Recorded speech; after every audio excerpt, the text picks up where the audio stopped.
Waraka wa pili wa Paulo kwa Wakorintho, mlango wa 6.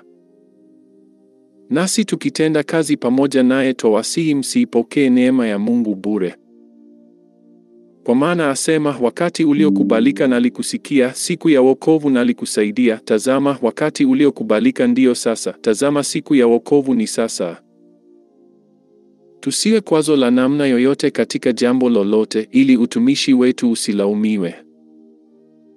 Bali katika kila neno tujipatie sifa njema, kama watumishi wa Mungu, katika saburi nyingi, katika dhiki, katika misiba, katika shida, katika mapigo, katika vifungo, katika fitina, katika taabu, katika kukesha, katika kufunga, katika kuwa safi, katika elimu, katika uvumilivu, katika utu wema, katika Roho Mtakatifu, katika upendo usio unafiki, katika neno la kweli, katika nguvu ya Mungu, kwa silaha za haki za mkono wa kuume na za mkono wa kushoto, kwa utukufu na aibu, kwa kunenwa vibaya na kunenwa vema, kama wadanganyao, bali tu watu wa kweli, kama wasiojulikana, bali wajulikanao sana, kama wanaokufa, kumbe tu hai, kama wanaorudiwa, bali wasiouawa, kama wenye huzuni, bali siku zote tu wenye furaha, kama maskini, bali tukitajirisha wengi, kama wasio na kitu, bali tu wenye vitu vyote. Vinywa vyetu vimefumbuliwa kwenu, enyi Wakorintho, mioyo yetu imekunjuliwa. Hamsongwi ndani yetu, bali mwasongwa katika mioyo yenu.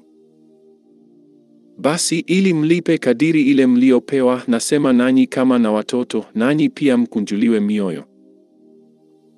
Msifungiwe nira pamoja na wasioamini kwa jinsi isivyo sawasawa, kwa maana pana urafiki gani kati ya haki na uasi?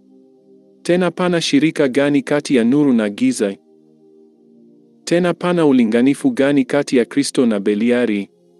Au yeye aaminie ana sehemu gani pamoja na yeye asiamini?